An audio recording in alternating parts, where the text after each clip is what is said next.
Okay, एक दूसरे को देखो और बोलो कि प्रभु का आशीष आप में बने रहे। एक दूसरे को देखो और बोलो आप अच्छे दिख रहे हैं आज प्रभु के लिए। आप अच्छे दिख रहे हो आज प्रभु के लिए। जरा ऐसा भी करो ना, शर्म आता है क्या? सब जन अच्छे हैं? तो आज पाम संडे है।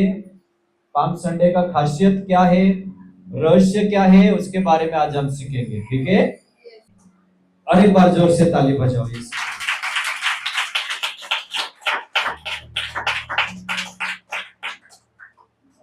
तो ठीक है, फिर से एक बार प्रभु ने हमें जीवित रख के वो कौन है, उसने क्या क्या किया, वो जानने के लिए चर्च में लेके आया। बोला आमीन। तो ठीक है, सब जन तैयारी में है? छोटे छोटे बच्चे जितने भी हैं संडे स्कूल में भेज दो। आपको प्रॉब्लम ना हो, आपके वजह से दूसरे डिस्टर्ब ना हो, भेज दो। भजन संहिता निकालेंगे। भजन संहिता कोई तो भी हिंदी में, आकाश से, आकाश हिंदी में पढ़ेगा। भजन संहिता 118 26 वचन पढ़ेंगे। मराठीमध्ये तुम्हाला माहिती आहे भजन संहिता म्हणजे कोणतं? स्तोत्र संहिता 118 26। पहले हिंदी में पढ़ेंगे, जोर से पढ़। धन्य है वह जो यहोवा के नाम से आता है, हमने तुमको यहोवा के घर से आशीर्वाद दिया है। आमीन। बोला आमीन। आमीन। वचनों में लिखा हुआ है, धन्य है वो जो यहोवा के नाम से आता है। Praise the Lord. जो वचनों में लिखा हुआ है उसका प्रकटीकरण अच्छे रीति से समझे, ताकि हम और जान सके कि यहोवा परमेश्वर यीशु मसीह पाम संडे के दिन जावळ्यांचा रविवारी तो का यरूशलेम मध्ये प्रवेश करू इच्छितो, त्याबद्दल तुम्हाला चांगलं कळेल। समझ में आ रहा है? सबसे पहले आपको ये जानना है, परमेश्वर यीशु मसीह जो है वो यहोवा के नाम से आया था। स्वयं यहोवा यीशु मसीह था। दाऊद राजा ने जो भविष्यवाणी किया कि धन्य है वो जो यहोवा के नाम से आता है, सबसे पहले यीशु मसीह यहोवा के नाम से आया, और आज हम यीशु मसीह के नाम से दूसरे नंबर पे हम परमेश्वर के नाम पे आज चर्च में आए। एक मीठा सा ताली बजाओ, मीठा सा, एकदम स्वीट। हालेलुया। बोला आप किसके नाम पे आए हो? दाऊद राजा ने क्या कहा गोलियत को? मैं तो यहोवा के नाम से तेरे से युद्ध करने के लिए आया हूं। हालेलुया। गोलियत तो कितने भी मुझे नीचा दिखाने का कोशिश कर, पर मैं यहोवा के नाम से तुझे तेरे साथ लड़ने के लिए आया हूं। और आज का दिन वो दिन है, यहोवा तेरे गर्दन को, तेरे सिर को मेरे हाथ में दे देगा। और इसीलिए जो यहोवा के नाम से, यीशु के नाम से आते हैं, वो दाऊद के समान जयवंत होकर जाएंगे। ताली बजाना हो तो प्यार से बजाओ, सब जोश बजाओ, कंजूसी से मत बजाओ। समझ में आ रहा? तो दाऊद राजा को एक भविष्यवाणी शब्द दाऊद राजा को मिल चुका था, या दाऊद राजा ने एक भविष्यवाणी शब्द अपने जीवन काल में बता चुका था कि आने वाले समय में यीशु मसीह जब 2000 साल पहले 2000 में दाऊद राजा को अच्छी रीति से पता था कि एक व्यक्ति, मतलब परमेश्वर मनुष्य होके इस धरती में आने वाला है। दाऊद राजा ने इसका खुलासा पहले ही कर दिया था। उसको पूरा विश्वास था आने वाले दिन में, आने वाले समय में यीशु मसीह किस तरह इस धरती में आएगा। Praise the Lord. जकरिया 9:9 निकालो। जकरिया की पुस्तक में जाएंगे, अध्याय 9 वचन 9।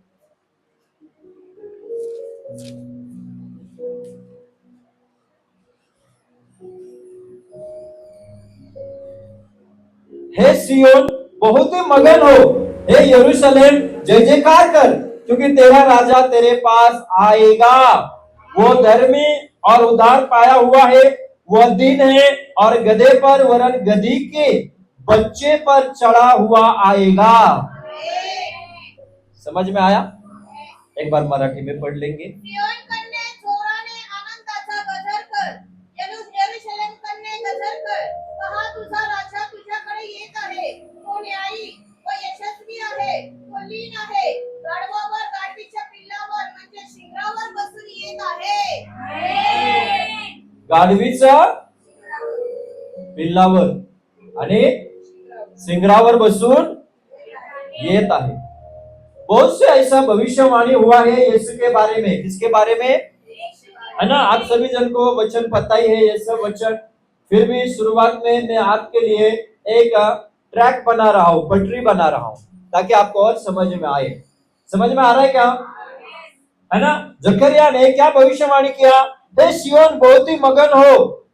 अपने बाजू वाले को बोलो मगन हो। मगन हो, जोर से बोलो मगन हो, मगन हो, खुश हो, खुश हो, आनंदित हो। आनंदित हो।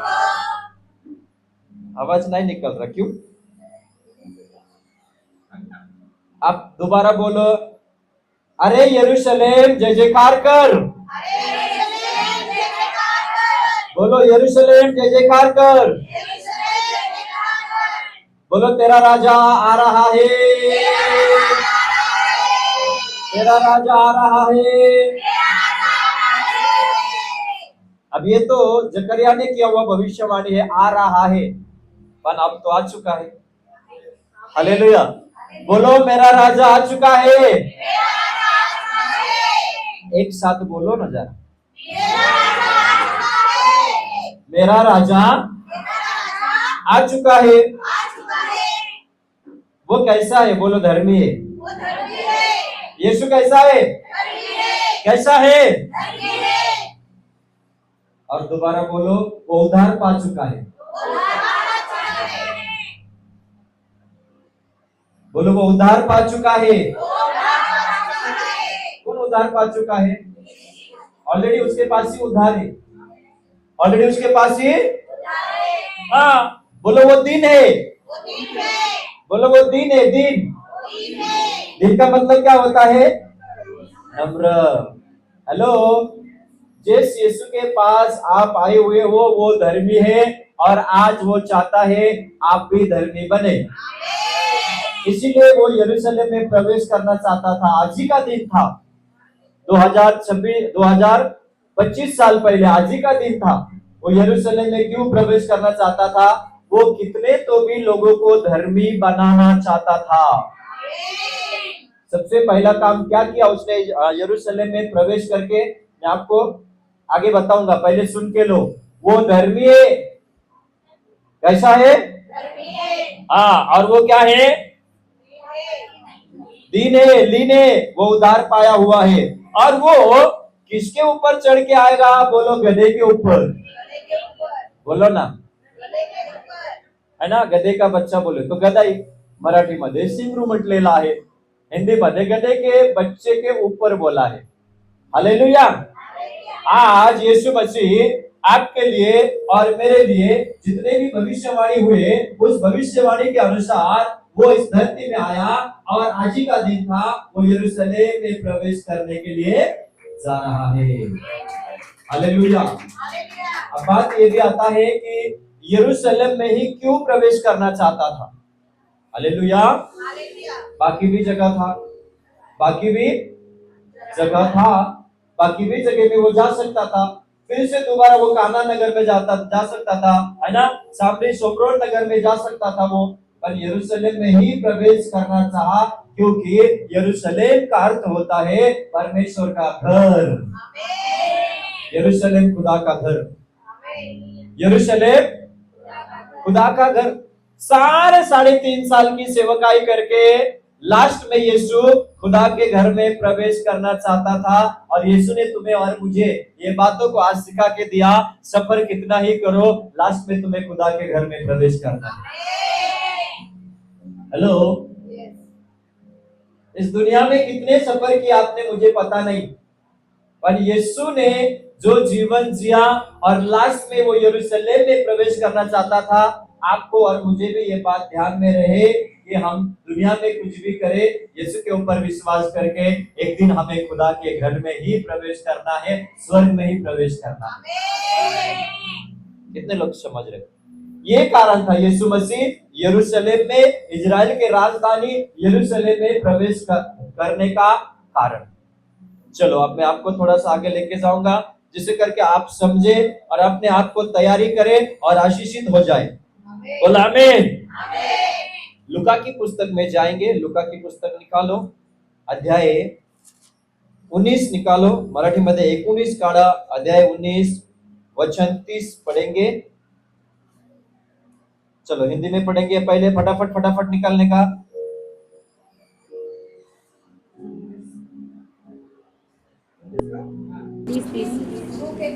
सामने के गांव में जाओ और उसमें पहुंचते ही एक गधी का बच्चा जिस पर कभी कोई सवार नहीं हुआ, सुनो ध्यान से, बंधा हुआ तुम्हें मिलेगा, उसे खोल ले आओ। बोला आमीन। मराठी में पढ़ेंगे। तुम्ही समोरच्या गावाचा म्हणजे तेथे जाताच ज्याच्यावर कोणी कधी बसले नाही असे एक शिंगरू बांधलेले तुम्हाला आढळेल, ते सोडून आणा। आमेन। बोला आमीन। आमेन। यीशु मसीह यरूशलेम में प्रवेश करने के पहले जैतून के पहाड़ से उतर रहा था। एक एक पॉइंट, एक एक बात ध्यान से सुनो। जो शब्द मैं आपको बता रहा हूं उसमें बहुत सामर्थ्य है। यरूशलेम में प्रवेश करने के पहले यीशु जैतून के पहाड़ से उतर रहा था। वहीं पे लिखा है, थोड़ा वचन पढ़ेंगे, थोड़ा उसके पहले पढ़ लो। 28 वचन, 29 वचन पढ़ेंगे।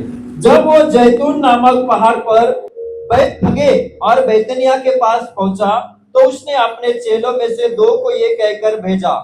सुनो, यरूशलेम में प्रवेश करने के पहले यीशु कहां पे था? जैतून पहाड़ के नीचे बैतनिया के रास्ते में था। रास्ते में, समझ में आ रहा? जैतून पहाड़ जहां पे परमेश्वर ने अब्राहम को अपना पुत्र जो है उसको बलिदान करने के लिए बोला था। मोरिया डूंगर, जिसको बाद में जैतून पहाड़ कहा गया। समझ में आ रहा? मोरिया पर्वत, सुनो ध्यान से, अब्राहम ने अपने बेटे को बलि करने के लिए कौन सा पर्वत पे लेके गया? जरा जोर से बोलो ना, मोरिया। मोरिया पर्वत, मोरिया का अर्थ होता है परमेश्वर ने देख लिया।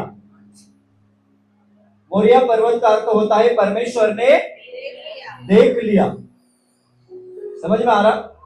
यीशु मसीह जब जैतून पहाड़ से नीचे उतर के आ रहे थे तो वचनों में लिखा हुआ है कि वो बैतनिया के पास था, यरूशलेम के पहले बैतनिया। और उतरा कहां से था? जैतून पहाड़ से। जैतून पहाड़ में क्यों गया था? प्रार्थना करने के लिए गया था।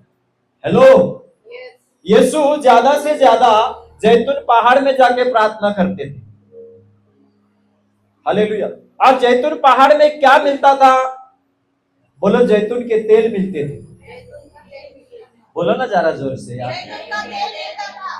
जैतून का तेल जो है वो बहुत कीमती है। समझ में आ रहा? आपण वापरतो ना कधी कधी घरात लहान बाळासाठी, वापरतो का नाही जैतूनाचं तेल, ऑलिव्ह ऑइल? बरोबर आहे का? स्वस्त आहे का? महाग है। वचनों में लिखा है वो जैतून पर्वत से नीचे उतरा जाता, यानी कि जैतून में हमेशा, जैतून पर्वत पे हमेशा यीशु प्रार्थना करता था। और जैतून जो है उसका अर्थ होता है तेल। क्या? तेल। यानी कि यीशु मसीह यरूशलेम में प्रवेश करने के पहले जैतून पहाड़ से अभिषेक लेके, प्रार्थना करके, जैतून का अभिषेक, तेल का अभिषेक लेके वो यरूशलेम में प्रवेश करना चाहता था, जिसे करके आने वाले हर एक संकट को वो सामना कर सके। समझ में आया? यीशु मसीह जैतून के पहाड़ से बैतनिया की ओर आया।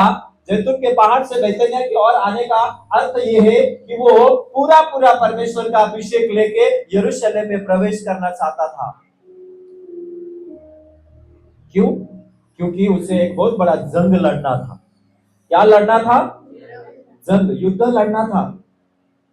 अगर आज यीशु मसीह को जैतून का अर्थ होता है तेल, तेल का भी अर्थ होता है अभिषेक। हालेलुया।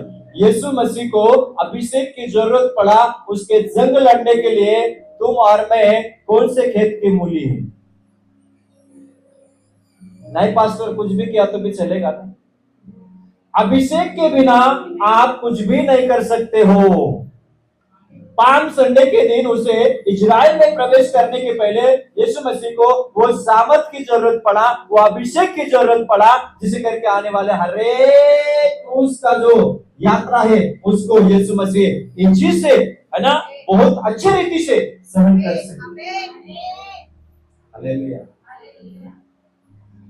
इसीलिए आज अगर आप, आज पाम संडे है, खजूर रविवार, मराठीमध्ये झावड्यांचा रविवार, हिंदी मध्ये खजूर रविवार, इंग्लिश मध्ये पाम संडे। इसका महत्व आप जान लो। पाम संडे के दिन, खजूर रविवार के पहले परमेश्वर ने क्या किया? प्रार्थना किया। किसकी जरूरत पड़ा? अभिषेक की जरूरत पड़ा। उसने पूरा सप्ताह यीशु मसीह अपना जीवन यात्रा पूरा कर पाया। जो पाम संडे जिन्हें चुकाए आज कठिन है आगे, क्योंकि परमेश्वर एक समय ठहरा के देता है, दिन ठहरा के देता है, ताकि उस दिन हम खुदा के घर में आए। हालेलुया। कितने लोग समझ रहे? जोर से बोलो सब जन, हालेलुया। जोर से ताली बजा दो यीशु को।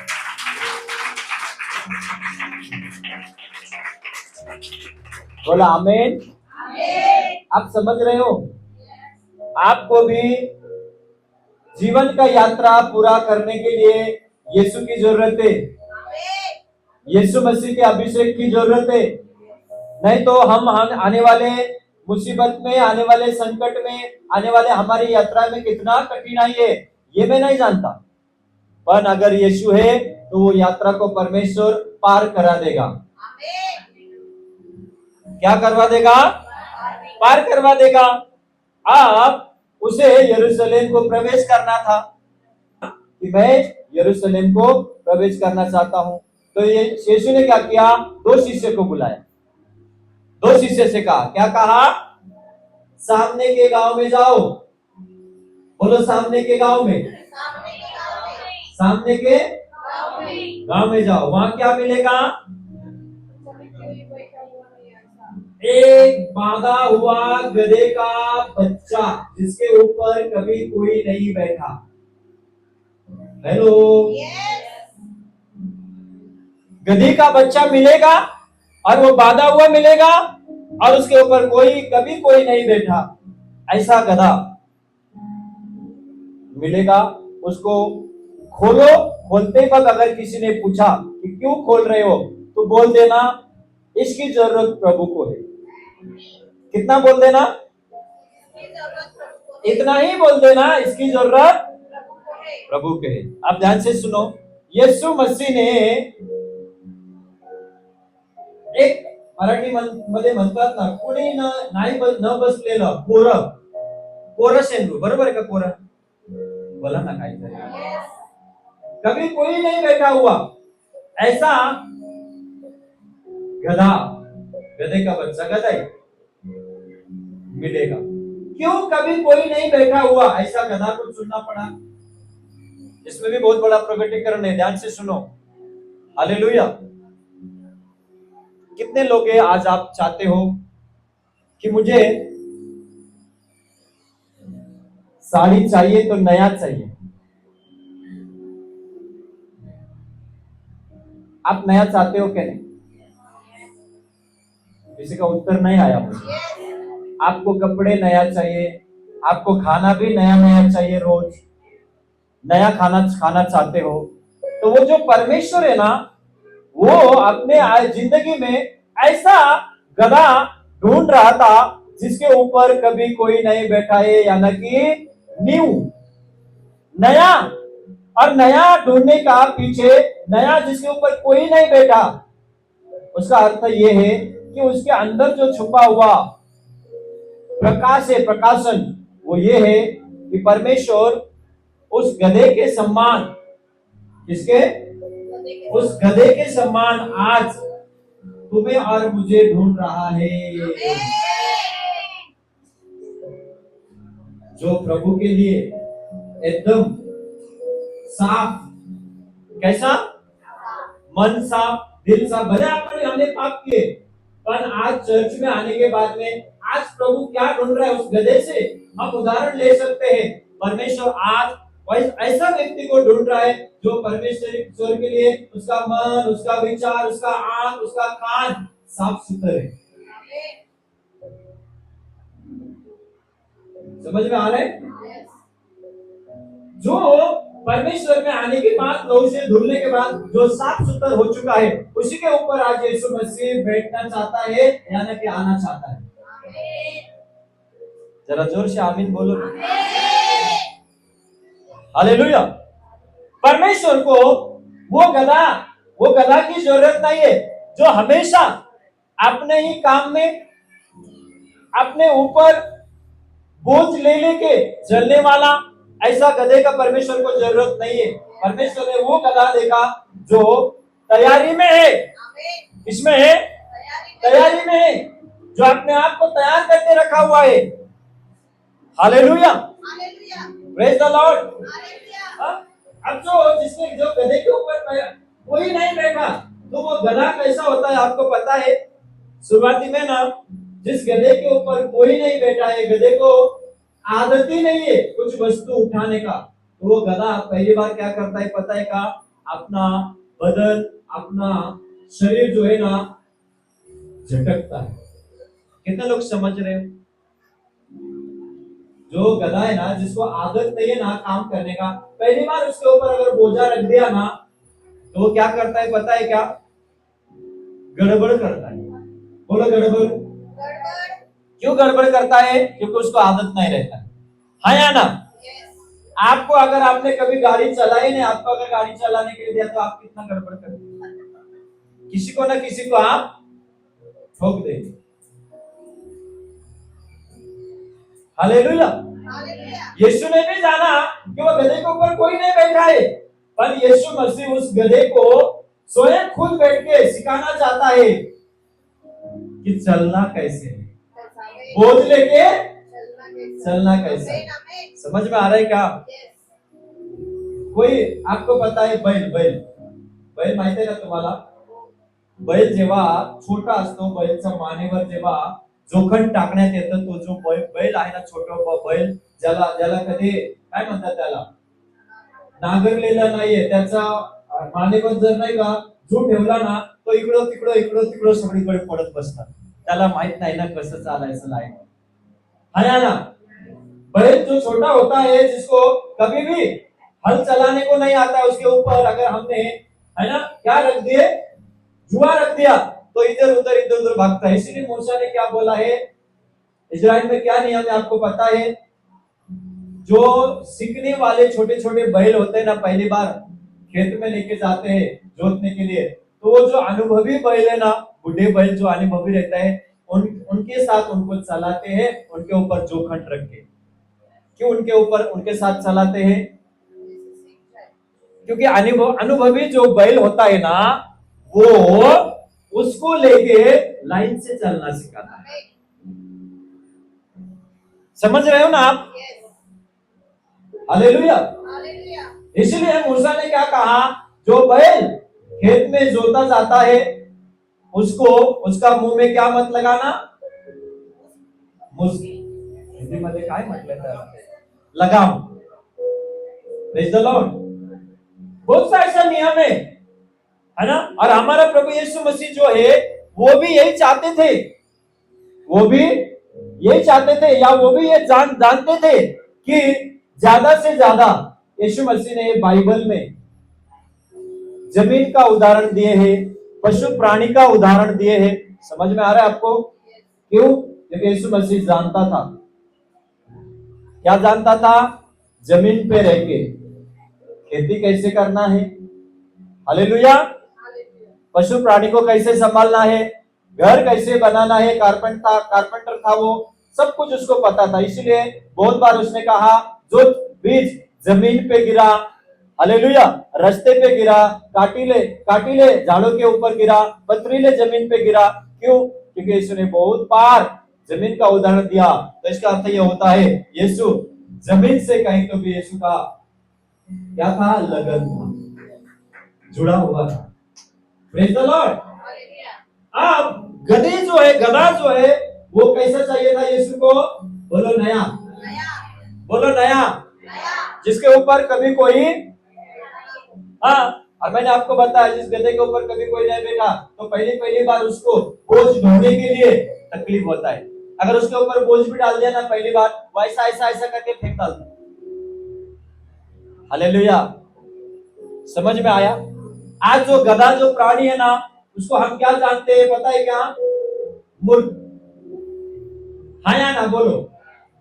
पर यीशु मसीह ने गधे को ही चुना। किसको चुना? पर आपको पता है गधे में बहुत खासियत रहता है।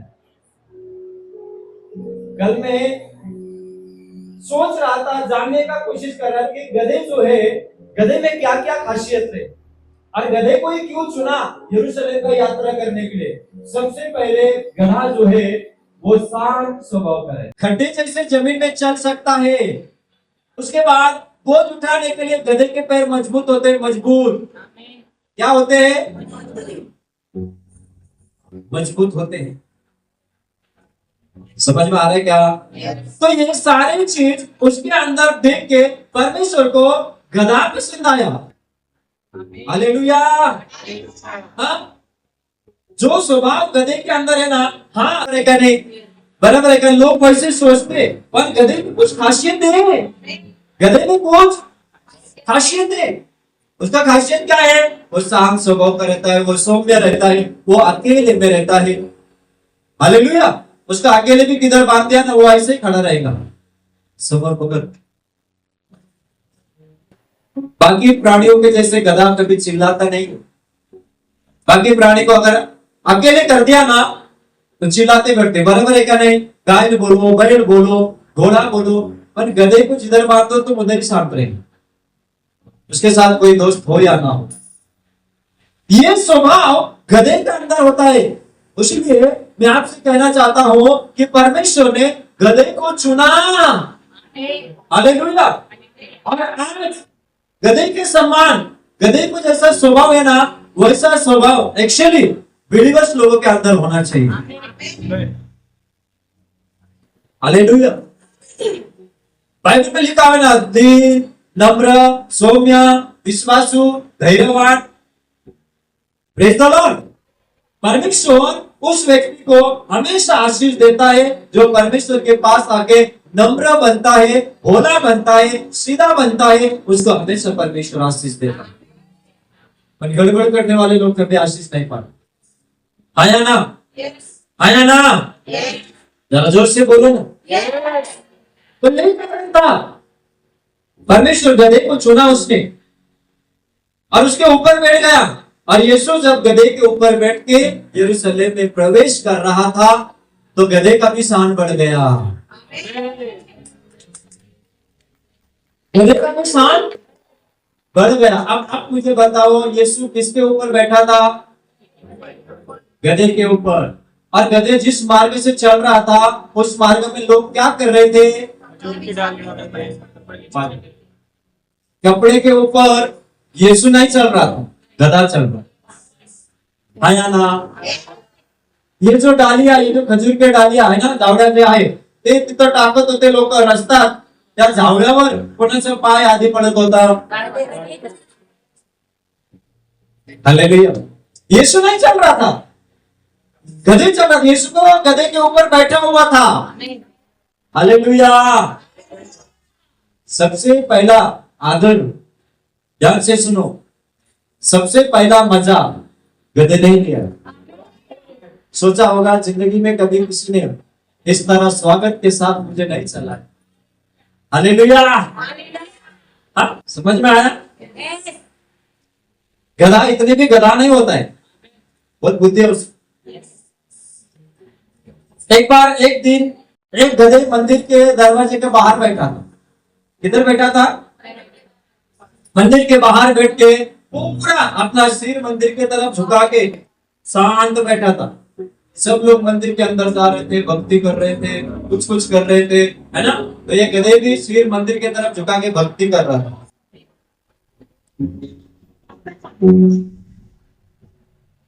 एक कहावत है, तो भगवान खुश हो गए। भगवान खुश हो गए। भगवान ने पूछा गधे को, गधे क्या चाहिए? बोल मां, क्या वरदान चाहिए तुझे, क्या चाहिए? गधे ने बोला, भगवान जी अगले जन्म में भी मुझे गधे ही बना। क्या बोला? अगले जन्म में भी मुझे गधा बना। तो भगवान ने बोला, ऐसा क्यों रे? कुछ अलग रूप लेना चाहता कि नहीं? कुछ अच्छा बन। नहीं बोला, मैं गधा ही बनना चाहता हूं। तो बोले क्यों? क्योंकि मेरा जो स्वभाव है वो स्वभाव किसी के अंदर नहीं है। मैं शांत हूं, शांत स्वभाव का हूं, और आने वाले जन्म में भी मैं शांत स्वभाव का रहना चाहता हूं। हालेलुया। तो कौन बोलता है गधा गधा होता है? हालेलुया। समझ में आ रहा क्या? खैर ये तो एक कहावत था। यानी कि जो गधा है वो गधे को भी उस समय यीशु मसीह के कारण आदर मिल रहा था। क्या मिल रहा था? आदर मिल रहा था। कब आदर मिला? जब यीशु गधे के ऊपर बैठा। हालेलुया। तो आज बिलीवर्स लोगों, गधे का प्रकटीकरण मैंने जो आपको बताया, जो उसका रहस्य बताया, उसमें से आप समझ जाओ उस स्वभाव में तुम्हें और मुझे भी बदलना है। उस स्वभाव में तुम्हें और मुझे भी बदलना है। गधे हर मुश्किल रास्ते में भी चलता है बोझ लेके, घोड़ा नहीं चल सकता है। तुम्हें और मुझे हर मुसीबत में, हर उस रास्ते में चलना है जहां पे यीशु लेके जाना चाहता है। हालेलुया। दाऊद राजा कहता है, तूने मेरे पैर को हड्डी के पैर के समान बनाया है। हालेलुया। मजबूत। इसलिए मैंने आपको कहा गधे का पैर मजबूत होता है, उसके ऊपर बोझ रहता है। खडेरी रास्ते में से भी वो जा सकता है। बहुत दिन तक कमी खाना खा के भी गधा चल सकता है, कमी पानी पी के भी गधा चल सकता है। समझ में आया? इसलिए आज तुम्हें और मुझे भी कुछ मिले या ना मिले, परमेश्वर की सेवा होना चाहिए।